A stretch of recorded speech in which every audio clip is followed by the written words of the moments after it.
Pessoal, tudo bem? Vamos para mais uma aula de tratamento de resíduos industriais e hoje nós vamos começar a falar sobre os tratamentos secundários e já vamos falar um pouco sobre lagoas de estabilização. Lembre-se lá da nossa pirâmide, estão aí com o elemento combustível de vocês, força, disposição, mente aberta para aprender e vão anotando tudinho. Então, falando sobre tratamentos secundários, o principal objetivo dos tratamentos secundários é a remoção de matéria orgânica. E isso vai ser feito a partir da atividade biológica dos micro-organismos ali presentes no efluente a ser tratado. Então, vai acontecer a conversão da matéria orgânica em material solúvel, possível de ser absorvido pela parede celular dos micro-organismos. Então, vai haver a troca de substância por meio da membrana celular e também a transformação em compostos solúveis em água. Então, o que vai acontecer nessa parte de tratamento? Vai ter os materiais orgânicos que ainda não foram removidos nos tratamentos anteriores, né? E essa junção dos materiais orgânicos mais os nutrientes e com o aceptor de elétrons vai ser transformado em biomassa, que serão os produtos finais, as novas células e a geração de energia. Então, os processos de remoção de matéria orgânica, eles vão ser dados por processos aeróbios ou processos anaeróbios. Nos processos aeróbios, os aceptores de elétrons vai ser o oxigênio. E nos processos anaeróbios, o oxigênio molecular não pode estar presente no meio líquido. Então, certas formas de carbono ou enxofre vão servir como aceptores de elétrons. Fazendo um balanço de massa e energia para os processos aeróbios e anaeróbios, um balanço para o carbono, a gente vai ter aqui, nas condições aeróbias, 50% do carbono vai ser convertido em biomassa e 50% vai ser convertido em dióxido de carbono. Em condições anaeróbias, 95% do carbono vai ser decomposto em biogás e 5% vai ser incorporado na biomassa. E fazendo um balanço de energia, nós vamos ter que, nas condições, na presença de oxigênio, nós vamos ter 60% vai ser armazenada na elevada quantidade de novas células formadas na síntese e 40% vai ser perdido como calor de processo. Já nos processos na ausência do oxigênio, 90% da energia presente na matéria orgânica vai poder ser recuperada na forma da queima do biogás e 5 a 7% vai ser utilizado para o crescimento de novas células e 3 a 5% vai ser perdido como calor. Agora, uma comparação entre os processos biológicos aeróbios e anaeróbios. Nós temos que o consumo de energia nos processos aeróbios é elevado e já nos anaeróbios é reduzido. A eficiência do tratamento no aeróbio é 95% ou mais, e no aeróbio ele é moderado, de 60% a 90%. A produção do lodo no aeróbio é elevada e no anaeróbio é baixa. A estabilidade operacional, variações de cargas poluentes tóxicos no aeróbio é moderada e elevada e no anaeróbio é moderada. O tempo para partida nos processos aeróbios é de 1 a 2 semanas, já nos processos anaeróbios é de 2 a 4 meses. O requerimento de nutrientes nos processos aeróbios, eles são elevados para certos efluentes industriais e já para anaeróbios é reduzido. Os riscos de odores nos aeróbios é baixo e nos anaeróbios tem problemas potenciais de odores. O requerimento de alcalinidade no aeróbio é baixo e nos anaeróbios é elevado para certos tipos de efluentes industriais. E a produção de biogás, no aeróbio a gente não vai ter a geração de biogás, já no anaeróbio a gente vai ter essa geração de biogás. E como que a gente vai fazer a escolha do tipo de micro-organismo, né? Então, isso vai depender das necessidades nutricionais dos micro-organismos e da natureza do metabolismo microbiano. As necessidades nutricionais vão ser as fontes de energia, o carbono, que é o substrato, e os elementos inorgânicos, que são os nutrientes. Quais vão ser esses nutrientes para os micro-organismos? Os inorgânicos vão ser aí os diversos elementos, né, químicos: nitrogênio, enxofre, fósforo, potássio, manganês, cálcio, ferro e por aí vai. Os elementos orgânicos vão ser os aminoácidos, as purinas, as pirimidinas e as vitaminas. Dentro dos processos aí secundários, a gente vai poder ter os tratamentos aeróbios, os tratamentos anaeróbios e os tratamentos facultativos. Então, os principais sistemas de tratamentos de efluentes secundários vão ser as lagoas de estabilização, lodo ativados, os filtros biológicos, biodiscos e discos biológicos e os tratamentos anaeróbios. Falando agora um pouco sobre a lagoa de estabilização. Então, a lagoa de estabilização ele é um processo natural de estabilização da matéria orgânica, ou seja, é um lago, né, onde a gente vai colocar o efluente ali, e esse efluente vai ficar do tempo suficiente, tempo de detenção hidráulica suficiente para ver a estabilização, a degradação ali daquela matéria orgânica. Então, ele vai apresentar uma solução simples de baixo custo, a construção também é simples, tem um mínimo questão de operação. As lagoas de estabilização elas são afetadas pela temperatura, radiação solar e o vento, e na falta de oxigênio elas possuem outros receptores de elétrons.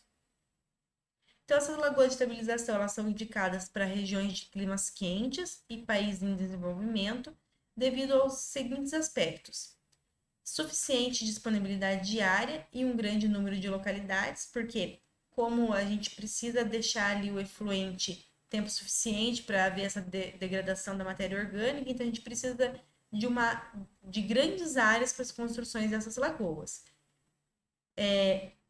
Países de climas quentes, eles possuem um clima favorável, então de temperatura e insolações elevadas para ocorrer esses processos, e necessidade de pouco ou nenhum equipamento, o que é uma grande vantagem em relação a custos. Então, em relação à remoção de micro-organismos patogênicos, vão ser removidos aí as bactérias, em torno de 99,99%, os vírus, em torno também de 99,99%, cistos protozoários e ovos de homintos vão ser removidos 100%. Claro, deixando ali o tempo necessário, né, para que isso ocorra. Então, das classificações das lagoas, nós vamos poder ter as lagoas aeróbias, as lagoas facultativas e as lagoas de maturação. As lagoas anaeróbias, elas vão ser feitas nos tratamentos primários e vão ser projetadas para receber aí altas cargas de matéria orgânicas. As lagoas facultativas, elas podem ser feitas tanto no tratamento primário como no tratamento secundário. No tratamento secundário, vão receber e tratar efluentes das lagoas anaeróbias, na ausência de oxigênio dissolvido e com amônia e sulfetos. E as lagoas de maturação, elas vão ser lagoas facultativas terciárias e lagoas de polimento. Então, vão ser realizadas lá no tratamento terciário e vão ser feitas principalmente para a remoção dos patogênicos e ocorre o decaimento de micro-organismos. Então, as configurações mais usuais aí, que apresentam uma elevada eficiência, seria uma sequência em série de lagoas anaeróbias, lagoas facultativas e lagoas de maturação. Esse é um sistema muito eficiente, que é conhecido como o sistema australiano, então, de lagoas em série. Outro conjunto também que pode ser feito aí de lagoas em série seria as lagoas facultativas, seguida de mais uma lagoa facultativa e depois, em seguida, essa lagoa de maturação. Então, falando sobre as lagoas facultativas, que é aí dentro da lagoa de estabilização, um tipo muito utilizado, que seria a variante mais simples do sistema de lagoas de estabilização, que vai consistir na retenção dos esgotos por efluentes, né, por um período de tempo suficiente para que os processos naturais de estabilização de matéria orgânica se desenvolvam. Então, vão necessitar de longos tempos de detenção e em grandes requisitos diários. Então, aqui um esquema de como vai ser feita essa lagoa facultativa. A gente vai passar lá antes por aqueles processos que a gente já viu, né, de gradeamento, caixa de areia. Aí aqui a gente vai ter essa entrada de velocidade constante nessa lagoa facultativa e também vamos ter aí um tempo de detenção suficiente para que na saída a gente tem essa matéria orgânica estabilizada. Então, na lagoa facultativa, a matéria orgânica é em suspensão, que vai ser a DBO particulada, tende a sedimentar, vindo a constituir do lodo do fundo, que é a zona anaeróbia. Então, como vocês estão vendo, a gente vai estar trabalhando aqui principalmente na remoção de matéria orgânica. Qual seria a análise crucial aí para a gente estar realizando? Seria justamente essa determinação da demanda bioquímica de oxigênio e demanda química de oxigênio, que é a DBO e a DQO. A gente visa nesse processo principalmente essa remoção dessa carga orgânica. E a matéria orgânica dissolvida, que vai ser a DBO solúvel, conjuntamente com a matéria orgânica em suspensão de pequenas dimensões, que é a DBO finamente particulada, ela vai permanecer dispersa na massa líquida nas camadas mais superficial, que vai ser a zona aeróbia.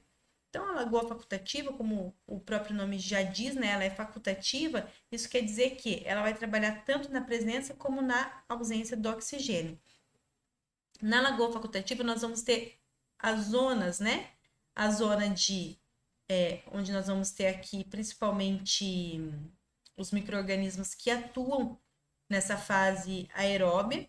Vamos ter os micro-organismos que são facultativos, que atuam tanto na presença ou na ausência de oxigênio. E aqui mais no fundo da lagoa, onde não há presença de oxigênio, a gente vai ter aí os micro-organismos que vão trabalhar na ausência do oxigênio. Então, durante o dia, as algas vão fazer a fotossíntese, que vão produzir aí o oxigênio e vão consumir o dióxido de carbono. À noite, as bactérias vão fazer a respiração, consumindo aí o oxigênio e vão produzir o dióxido de carbono. Então, aqui a gente vai ter essa simbiose entre as bactérias e as algas. Então, à medida que a gente vai se aprofundando nessa lagoa, a penetração de luz ela vai ser cada vez menor e só vai ocorrer durante o dia. E à noite a gente vai ter aí a ausência do oxigênio. Na ausência do oxigênio livre, então são utilizados os nitratos, os sulfatos e o dióxido de carbono como receptores de elétron, que vai ser aqui nessa zona facultativa. Aqui a gente consegue observar um pouquinho mais como que a gente vai estar trabalhando nessa lagoa de estabilização. Aqui no fundo, nós vamos ter essa zona anaeróbia, onde vai estar concentrada aí a DBO particular, que vai ocorrer pela decomposição anaeróbia. E aqui na parte mais superior da lagoa, nós vamos ter essa DBO solúvel, que vai vir da decomposição aeróbia, que vai ser feita essa retirada dessa DBO solúvel.